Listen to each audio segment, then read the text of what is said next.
Imagina monumentos tan magníficos que hicieron llorar a los dioses.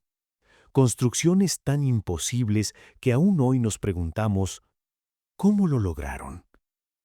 Hubo un tiempo en que el mundo antiguo brillaba con esplendores que harían palidecer nuestros rascacielos modernos. 7 prodigios que desafiaban las leyes de la física, la ingeniería y la imaginación humana. Estructuras tan asombrosas que los viajeros cruzaban continentes solo para contemplarlas con sus propios ojos, sabiendo que las palabras jamás harían justicia a su magnificencia. Pero el tiempo es un tirano implacable, y la historia está escrita con tinta de destrucción. Terremotos que sacudieron imperios, incendios que devoraron la gloria, guerras que borraron civilizaciones enteras. Y la codicia humana, quizás la fuerza más destructiva de todas, vendiendo maravillas como chatarra. De esas 7 leyendas vivientes, solo una sobrevivió para contarlo. ¿Quieres saber qué los hizo legendarios y qué secretos oscuros llevaron a su inevitable destrucción? El gigante que nació de la guerra y murió por la tierra. El año es 305 a.C. La isla de Rodas acaba de resistir uno de los asedios más brutales de la historia antigua. El general Demetrio, con su ejército imparable y sus máquinas de guerra colosales, ha sido derrotado. Y en su humillante retirada abandona un tesoro, toneladas de armamento de bronce. Los habitantes de Rodas no lo funden para hacer espadas, no crean escudos defensivos. En un acto de genialidad propagandística que haría llorar a cualquier estratega moderno, deciden construir algo que el mundo jamás olvidará. Una estatua de 33 metros del dios Helios, el titán del sol que protege su isla. Durante 12 años interminables, artesanos trabajaron día y noche. Imagina el proceso: fundir el bronce enemigo, moldearlo pieza por pieza, ensamblar un rompecabezas gigantesco que debía sostenerse en pie sin colapsar bajo su propio peso. No existían grúas modernas, no había computadoras para calcular tensiones estructurales. Solo ingenio humano puro, matemáticas primitivas y una fe ciega en que lo imposible podía hacerse realidad. Y lo lograron. El coloso de Rodas se alzó victorioso sobre el puerto, con su corona radiante brillando bajo el sol mediterráneo. Los barcos que llegaban a la isla pasaban entre sus piernas, o eso dice la leyenda popular, aunque los historiadores debaten este detalle. Era más que arte. Era un mensaje. Atacaron a Rodas. Rodas ganó. Y con sus propias armas construimos a un dios. Pero la gloria dura poco cuando la tierra misma se vuelve tu enemigo. En el año 226 a.C., apenas 54 años después de su finalización, un terremoto devastador sacudió la isla. El gigante de bronce se quebró por las rodillas y cayó estrepitosamente. Los testigos dijeron que el sonido fue como si el cielo mismo se partiera en dos. Y aquí viene la parte que te romperá el corazón. Permaneció tirado en el suelo 800 años. 8 siglos de oxidación, erosión y olvido. La gente caminaba sobre los fragmentos del dios caído como si fueran rocas comunes. Generaciones nacieron y murieron sin conocerlo en pie. Hasta que en el año 653 después de Cristo, los conquistadores árabes decidieron que un dios muerto valía más como metal que como recuerdo. Vendieron el bronce como chatarra. Se dice que necesitaron 900 camellos para transportar todos los fragmentos. El destino final de un dios, convertido en monedas, armas y herramientas. De símbolo divino a utilidad mundana. La luz que guiaba a través del infinito.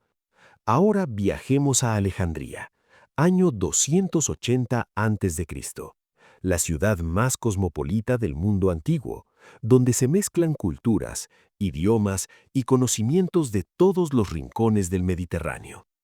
Ptolomeo II, heredero del imperio de Alejandro Magno, tiene un problema.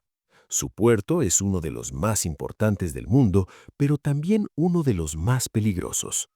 Aguas traicioneras, corrientes impredecibles, rocas ocultas que destrozan cascos de barcos como si fueran cáscaras de huevo. La solución no es construir un faro, es construir el faro, el más alto, el más brillante, el más imposible. El faro de Alejandría no era simplemente una torre con fuego en la cima, era un proyecto de ingeniería que desafía la comprensión incluso hoy. Más de 120 metros de altura. Imagina un edificio de 40 pisos construido con tecnología del siglo III a.C. Tres niveles distintos, una base cuadrada, un nivel octagonal y una cúspide cilíndrica coronada por una estatua de Zeus o Poseidón, dependiendo de la fuente histórica. Pero lo verdaderamente alucinante era el sistema de iluminación. No era simplemente una hoguera grande. Los ingenieros alejandrinos instalaron mirados de bronce pulido que reflejaban y amplificaban la luz del fuego, proyectándola con tal intensidad que los marineros podían verla a 50 kilómetros de distancia. 50 kilómetros. En plena noche, perdido en la oscuridad absoluta del Mediterráneo, un capitán desesperado podía ver ese destello dorado en el horizonte y saber que había esperanza, que había un camino a casa. Durante el día, el humo cumplía la misma función. Era un GPS del mundo antiguo. Y aquí está una de las historias más fascinantes de vanidad arquitectónica. El diseñador principal, Sostrato de Cnido, sabía que el rey Ptolomeo querría todo el crédito, así que hizo algo brillante. Grabó su propio nombre en la piedra base. Sostrato de Cnido, hijo de Dexifanes, a los dioses salvadores, por los navegantes. Luego cubrió esa inscripción con una capa gruesa de estuco y escribió encima el nombre del rey. Calculó perfectamente. Con los años, el estuco se cayó, como sabía que sucedería, y su nombre quedó para siempre expuesto, mientras el del rey desapareció. Un acto de inmortalidad calculada, venganza arquitectónica servida fría a través de los siglos. El faro resistió más de 1500 años, sobrevivió imperios, invasiones, cambios de religión, pero los terremotos del siglo X, XI y XIV lo fueron debilitando gradualmente, fracturando su estructura interna. En 1480, el sultán mameluco Qaitbay ordenó su desmantelamiento final. Piedra por piedra, el faro fue desmontado para construir el fuerte de Qaitbay, que aún existe hoy sobre los cimientos del antiguo faro. De guía celestial a fortaleza militar, la luz que salvó miles de vidas se convirtió en murallas para quitarlas. El jardín que quizás nunca existió, pero que todos quieren que haya sido real. Esta es la maravilla más controvertida, más misteriosa, más exquisiva de todas. Los jardines colgantes de Babilonia ocupan ese espacio extraño entre historia y mitología, donde la verdad se difumina hasta volverse irrelevante. La leyenda dice que el rey Nabucodonosor II, uno de los conquistadores más poderosos de la antigüedad, se enamoró de una princesa llamada Amitis. Ella provenía de Media, una tierra de montañas verdes y frescas, de bosques exuberantes y aire puro. Cuando llegó a Babilonia, plana, caliente y polvorienta, cayó en una profunda melancolía. ¿Qué hace un rey todopoderoso cuando su esposa está triste? Mueve montañas, literalmente.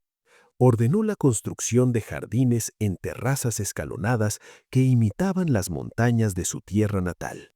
No eran simples jardines, eran ecosistemas suspendidos en el aire, con árboles gigantescos, flores exóticas de todo el imperio conocido, cascadas que caían de nivel en nivel, creando una sinfonía de agua constante. La ingeniería era demencial. Tenían que subir agua del río Éufrates hasta las terrazas más altas. Imagina un edificio de 40 pisos construido con tecnología del siglo III a.C., con un sistema de tornillos de Arquímedes, ruedas hidráulicas y cadenas de cubos, todos impulsados por la fuerza incansable de esclavos trabajando en turnos sin fin. Belleza construida literalmente sobre el sufrimiento humano. Los pisos estaban impermeabilizados con capas de juncos, asfalto y plomo para evitar que el agua destruyera la estructura. Tierra fértil importada de regiones lejanas, un microclima artificial en medio del desierto mesopotámico. Pero, y aquí está el problema, ningún texto babilónico contemporáneo los menciona, ni una sola inscripción cuneiforme, ni un solo documento administrativo sobre su construcción o mantenimiento. Todo lo que tenemos son relatos de griegos y romanos escritos siglos después, basados en rumores y leyendas. Algunos arqueólogos modernos sugieren que los jardines quizás existieron, pero en Nínive, no en Babilonia, que fueron construidos por el rey asirio Sennacherib, y que con el tiempo la historia se confundió. Y si realmente existieron en Babilonia, su destino fue cruel. Hechos de ladrillos de arcilla y adobe, materiales perecederos en un clima húmedo, se erosionaron rápidamente cuando la ciudad fue abandonada tras las conquistas de Alejandro Magno. La vegetación murió, los sistemas de riego colapsaron, las terrazas se derrumbaron.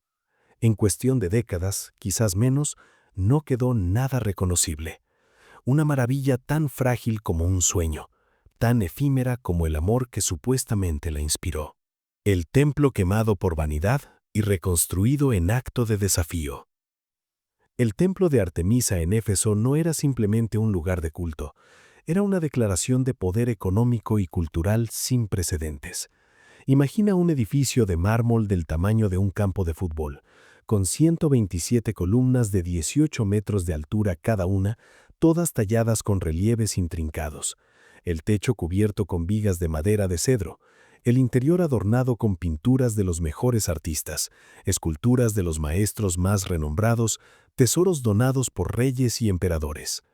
Fue financiado por el rey Creso de Lidia, el hombre más rico del mundo antiguo. Su nombre aún es sinónimo de riqueza extrema. Los arquitectos tomaron una decisión genial: construirlo sobre suelo pantanoso. ¿Por qué? Porque los pantanos absorben las vibraciones sísmicas. En una región propensa a terremotos, este templo tenía su propio sistema de amortiguación natural. Tomó más de 120 años completarlo. Generaciones de trabajadores nacieron, vivieron y murieron sin verlo terminado. Pero cuando finalmente se inauguró alrededor del 550 a.C., fue considerado el edificio más hermoso del mundo conocido. Y entonces llegó Eróstrato. La noche del 21 de julio del 356 a.C., la misma noche en que nació Alejandro Magno, según la leyenda, este hombre entró al templo y le prendió fuego. No por dinero, no por venganza, no por ideología política o religiosa. Solo quería ser famoso. Quería que su nombre fuera recordado para siempre, y sabía que destruir algo tan hermoso garantizaría su inmortalidad histórica. Cuando lo capturaron y torturaron, confesó abiertamente su motivación. Las autoridades de Éfeso decretaron la damnatio memoria, la condena al olvido. Hicieron ilegal mencionar su nombre bajo pena de muerte, con la esperanza de negarle exactamente lo que buscaba. Falló espectacularmente. Aquí estamos, 2380 años después, hablando de él. Su nombre sobrevivió precisamente porque trataron de borrarlo. Los historiadores lo registraron como ejemplo de la vanidad humana llevada a su extremo más absurdo. Pero la historia no terminó ahí. Los ciudadanos de Éfeso, enfurecidos y desconsolados, decidieron reconstruir el templo aún más grande, aún más glorioso. Alejandro Magno ofreció financiar todo el proyecto si ponían su nombre en el templo. Los efesios rechazaron diplomáticamente el ofrecimiento con una frase brillante: «No es apropiado que un dios dedique un templo a otro dios». El nuevo templo fue considerado incluso más espectacular que el original. Sobrevivió siglos, resistió invasiones, cambios de imperio, Transformaciones culturales. Hasta que en el año 262 después de Cristo, los godos lo saquearon durante una incursión. Y aunque fue parcialmente restaurado, su destino estaba sellado. Con el auge del cristianismo en el IV siglo, el emperador Teodosio I ordenó el cierre de todos los templos paganos. El templo de Artemisa fue clausurado oficialmente en el 391 después de Cristo.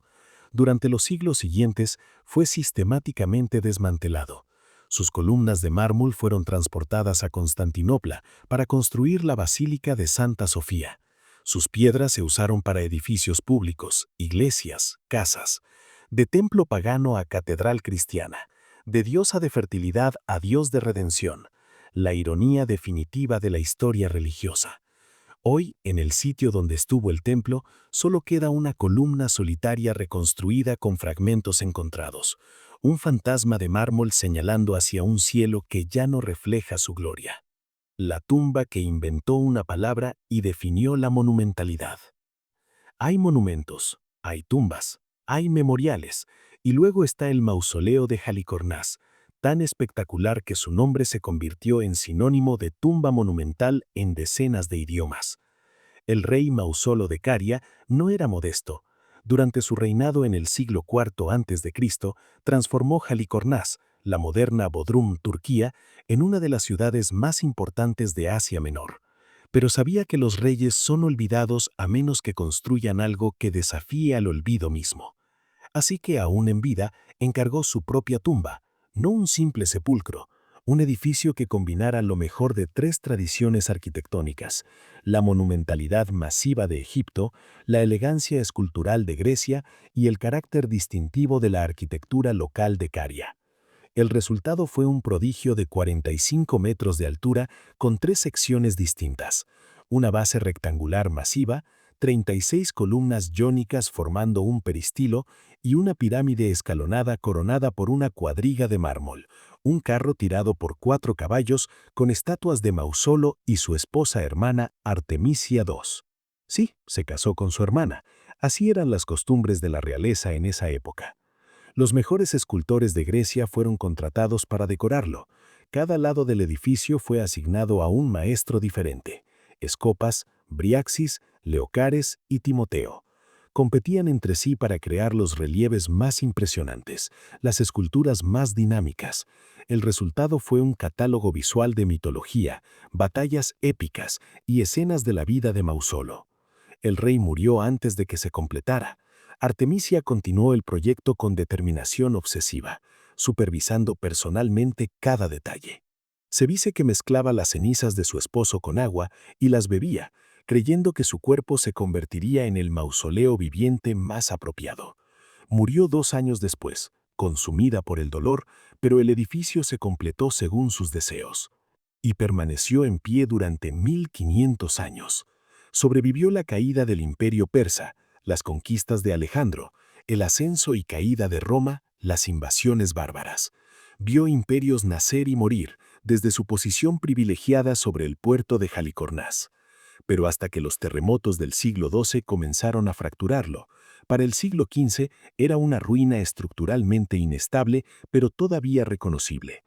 Los caballeros de San Juan, esa orden militar religiosa cristiana, llegaron a Halicarnás y necesitaban piedra para fortalecer su castillo contra los otomanos.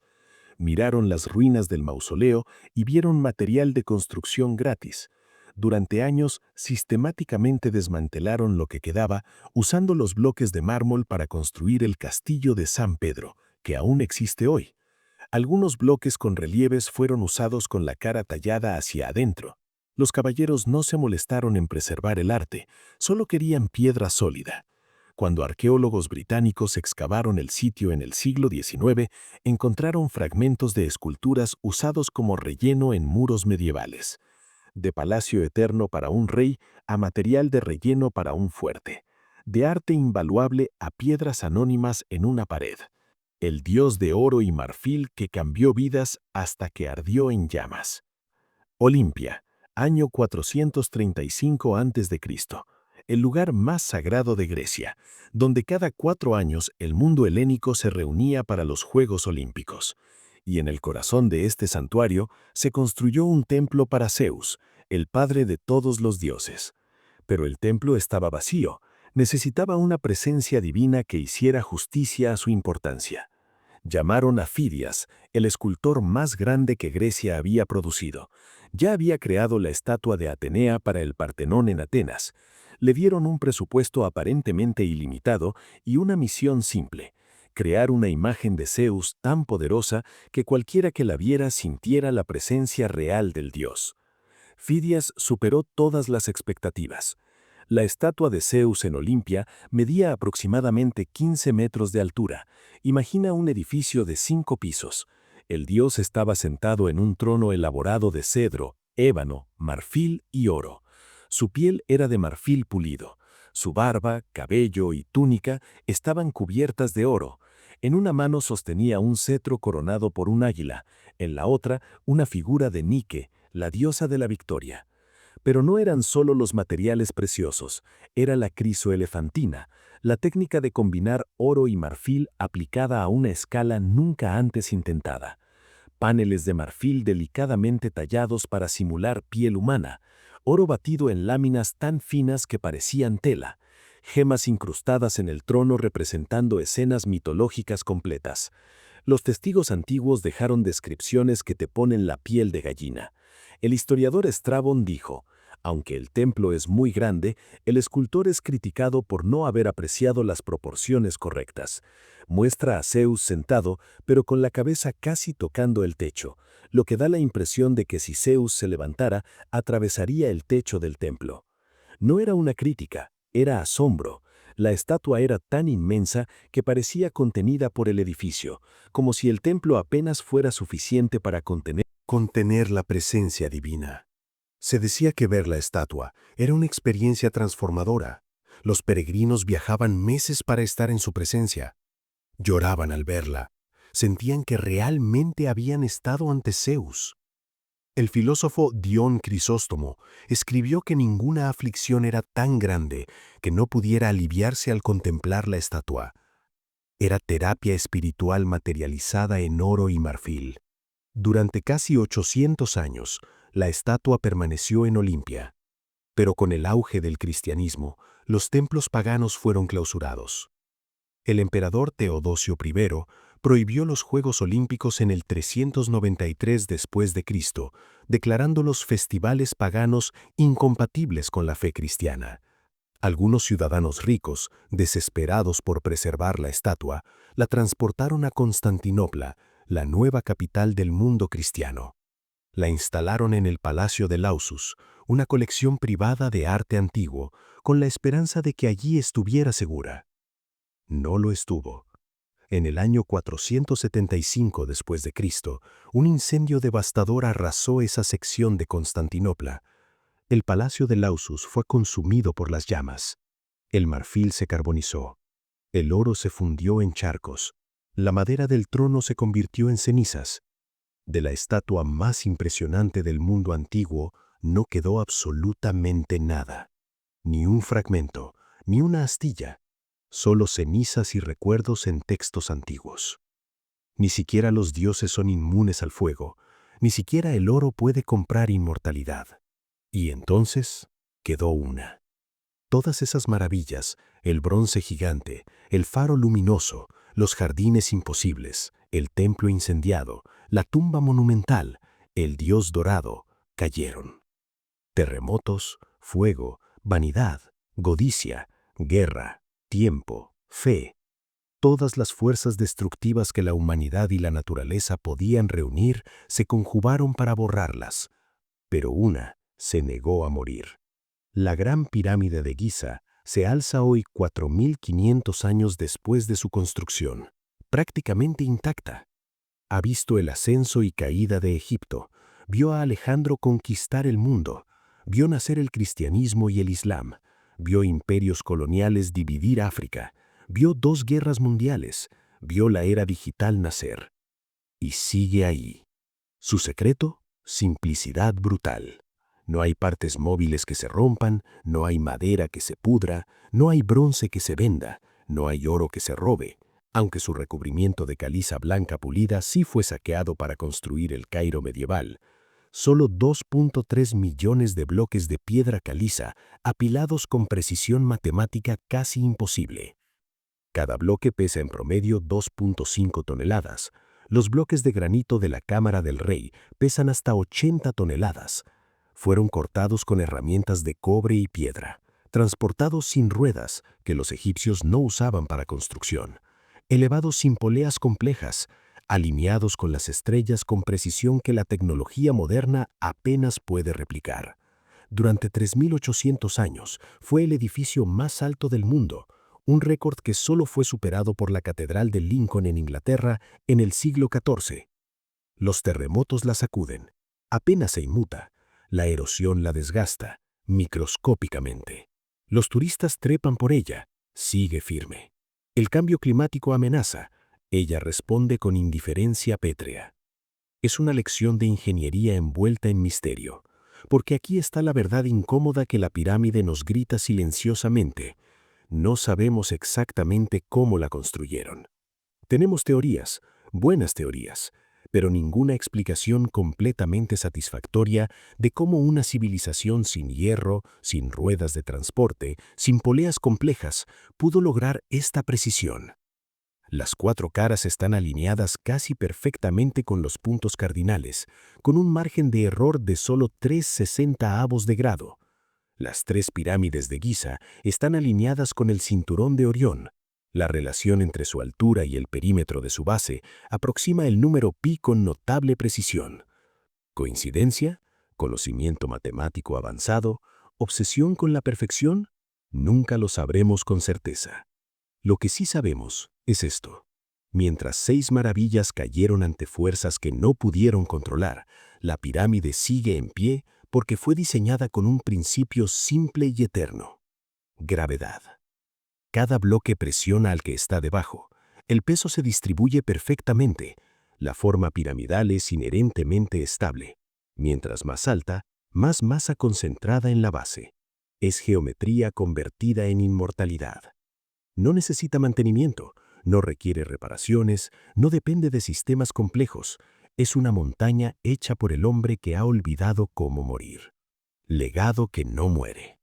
6 maravillas cayeron, una permanece. Pero aquí está la verdad más profunda. Todas siguen vivas en nuestra imaginación colectiva. El coloso de Rodas inspira cada estatua monumental que construimos, la estatua de la libertad de su descendiente, el Cristo Redentor de Río, el Buda de Leshan. Cada vez que erigimos algo gigantesco para proclamar victoria, estamos canalizando el espíritu de Rodas. El faro de Alejandría vive en cada faro que guía barcos a casa, en cada GPS que nos orienta, en cada luz que dice: aquí hay seguridad, aquí hay refugio.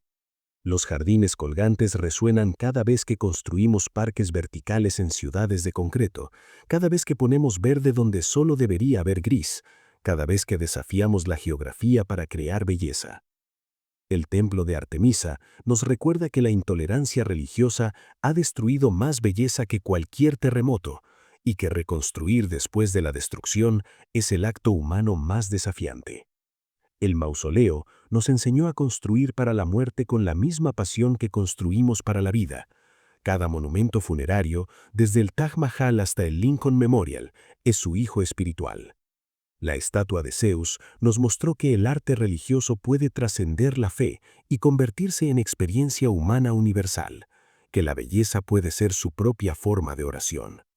Y la pirámide, la pirámide, nos recuerda que la simplicidad bien ejecutada vence a la complejidad brillante, que lo que dura no es lo más bonito ni lo más elaborado, sino lo más fundamentalmente sólido. Estas son las Seven Wonders, las 7 maravillas. 6 cayeron ante el tiempo, los elementos y la locura humana. Una se negó a rendirse. Pero todas cambiaron para siempre nuestra definición de lo posible. Nos enseñaron a soñar en escala imposible, a construir con ambición desmedida, a desafiar la gravedad, la física, el sentido común y la mortalidad misma. Y aunque el bronce se vendió, la luz se apagó, los jardines se marchitaron, el templo ardió, el Dios se fundió, la inspiración que dejaron es eterna. ¿Estás listo para descubrir qué otras maravillas perdidas esperan ser recordadas? ¿Qué otros secretos las piedras antiguas aún guardan? Porque al final, la verdadera maravilla no es que construyeran estos monumentos, es que se atrevieron a intentarlo.